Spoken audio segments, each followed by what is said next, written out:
Hi, my name is Neil Hilborn, and I'm a writer, spoken word performer, and I have OCD. And so I'm here today to talk to you about the confluence of all those things. I guess just a little bit about me. I grew up in Houston, Texas.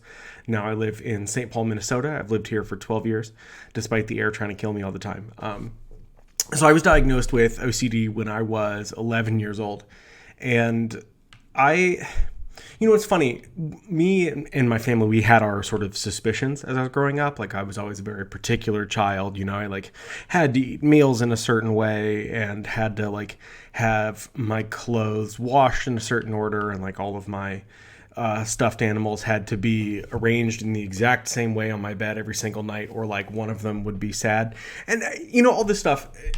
Kids do this kind of thing and don't get diagnosed, but it sort of turned a little more rigid and started taking a little more time, So that's why we eventually took me to see a psychiatrist who was like, yeah, this kid's got OCD.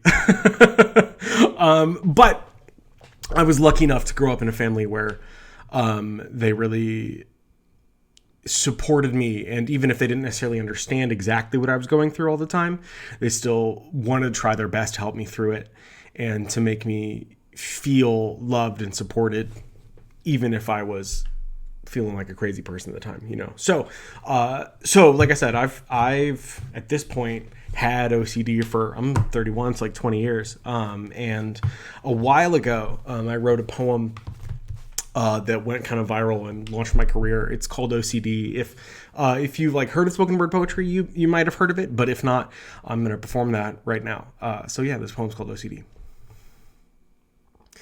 The first time I saw her, everything in my head went quiet. All the tics, all the constantly refreshing images just disappeared.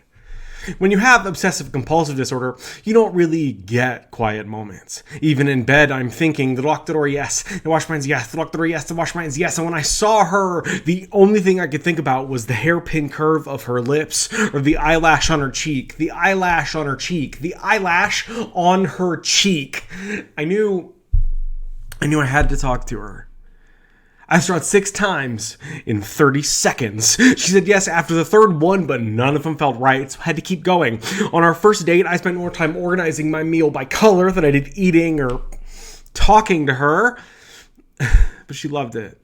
She loved that I had to kiss her goodbye 16 times or 24 times if it was Wednesday. She loved that it took us forever to walk home because there are lots of cracks on our sidewalk. When we moved in together, she said she felt safe, like no one would ever rob us because I definitely locked the door 18 times.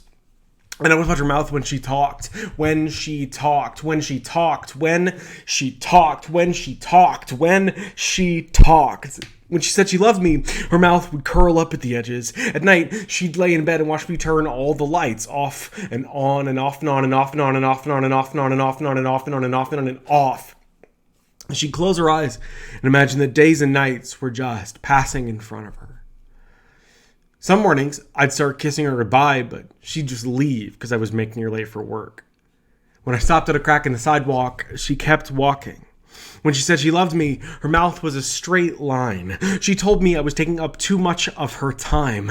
Last week, she started sleeping at her mother's place. She told me she shouldn't have let me get so attached to her. This whole thing was a mistake, but how can it be a mistake that I don't have to wash my hands after I touch her? Love is not a mistake. It's killing me that she can run away from this, and I just can't. I can't go out and find someone new because I always think of her. Usually, when I obsess over things, I see germs sneaking into my skin. I see myself crushed by an endless succession of cars, and she was the first beautiful thing I ever got stuck on. I want to wake up every morning thinking about the way she holds her steering wheel, how she turns shower knobs like she's opening a safe, how she blows out candles, blows out candles, blows out candles, blows out candles, blows out candles, blows out candles, blows out.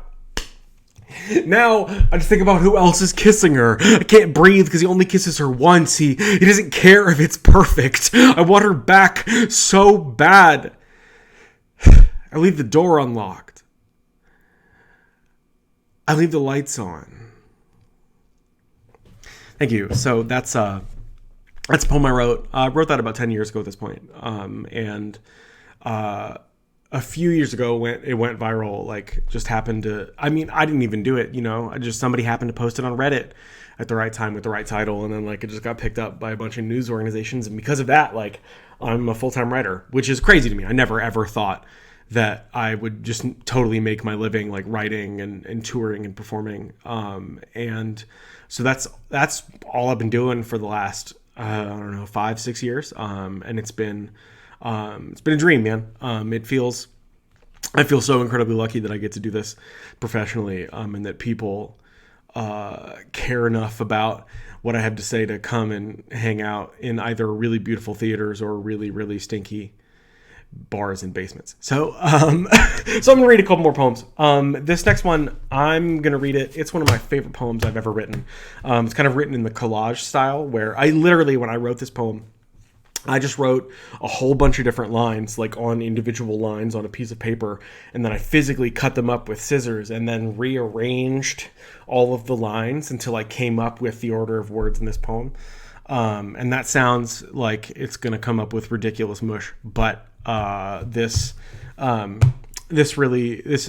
turned out well, if I'm allowed to say that. I am. Haha. Anyway, so this poem's called Clatter. It's the title poem out of my first chapbook ever.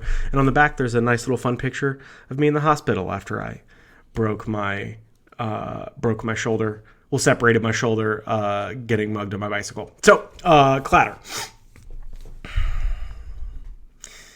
It's impossible to imagine a color you haven't seen. I can't call my mother because she makes me panic. When I say I'm crying, what I really mean is that I want to cry but can't. Instead of dying, the jellyfish simply ceases to move. Glass moves like any other liquid, but slower. Sex is another way of communicating with your body, like self-harm or sign language. I complete 5 crosswords a day because it stops the panic. Trucks are downshifting on Main Street. Most of what I do to stop the panic. I never cry at things outside my head because they all seem so far away. Hair is partially composed of cyanide. Napalm is just gasoline and plastic. I am just carbon and bad timing. If I were someone else, I think I'd still be mentally ill. It's impossible to imagine a color you haven't seen. Thanks, y'all. I love that poem. I wrote it a long time ago, and it's still one of my favorites I've ever written. So I'm gonna do one more poem, and then I'm gonna head out. I got to take my dog to the dog park because I love her. So this next poem, I wrote, okay. When I wrote this poem, I did a thing that I promised myself I was never going to do as an artist, right? I wrote a response poem to one of my own poems, which is like the most slam poety thing I could possibly do with my life. But it felt necessary, and I think it says something I've been trying to say for a long time. Because, okay, so this is a response poem to OCD, that poem I read first. And because I try not to regret things. I generally don't regret things, right? I wouldn't change anything that happened in my life because it brought me here. And despite me being, depressed and anxious, my life's going great, man. My life's better than it's ever been, that I ever possibly imagined it could be. I have a job I love. I have a dog who I love very much, 2 rabbits who are jerks, but who I love. And I have an excellent wife who is loving and supportive and super pretty, and like I wouldn't trade any of that, so I wouldn't go back and change anything. However, if I had the opportunity to rewrite that poem, I'd spend a little more time focusing on just how messed up and codependent that relationship really was. Because like when I wrote that piece, at the time I was so focused on trying to talk about what it was like to have OCD and how it affected my ability to have any kind of interpersonal relationships, and specifically how much time OCD takes away from you and the people you really love, and I was trying so hard to talk about that I ignored or downplayed just how messed up and like I said, codependent that relationship really was. And so I wanted to go back and maybe give a little bit of my perspective now that it's been a little while since I wrote that poem. So I wrote this. I'm not sorry. I try not to regret things. Everything has already happened in any way. If I was wrong then, what's to stop me from being wrong now? Usually, I'm a screwless hinge. I'm a door flat on the floor, so there's nothing bad about the way I wrote that poem 10 years ago. It's exactly what it had to be to get all of us right here, right now. If, however, I were asked to do it again, and try to include just a little more of the codependence and wild verbal abuse. Back then, I didn't know how to say that we were two defective arms of a robot that makes memories. And it's not just that she's terrible. She is, though. She's a saw blade. If saw blade said mean things about your mother. She's a duvet filled with bees. But the point, okay, I shouldn't stop myself, but I'm going to do it anyway. One time I was doing a show in Detroit, and I dropped that line. I was like, she's a duvet filled with bees. And then somebody like right about in the middle of the crowd just goes, duvet? And okay, I feel the need to defend myself, right? Because poetry, it's all about economy of language and concision. And there are basically three words in that spot, right? There's blanket, comforter, and duvet. And I went with duvet because she, just like a duvet, never provided anyone with real comfort ever in her life. Boom! All right, moving on. Duvet filled with bees. But the point here is that I never really saw her as a full person. To me, she was just a key, and I was a big, stupid lock with a bunch of verbal tics. She was a tow truck at midnight. She was a talisman that was going to make me not sick anymore. There were times that love made me better, but never for very long. Love made me a broken arm with no cast or sling. I said, love, take me home, and love got lost on the way. Love, give me back my missing parts. Show me the wet streets again. Let me roll the windows down and turn the record over. Shove me over the edge and give me wings. Love, please fix the furnace while I'm out of town. Love, change me right now. See, love never made me anything I wasn't already. I was born freezing, and I'm still far too cold. I don't have that much time here. Or here. So with the years I have, I need to say this. Love won't save you. No one can heal you but you. You are already at the wheel, and you know exactly where to go. So catch your breath. Grab a hold. Plant your feet. And begin. Thanks so much, y'all. Thanks for your time. I appreciate it. Like I said, my name's Hilborn. I like you a lot. See you around.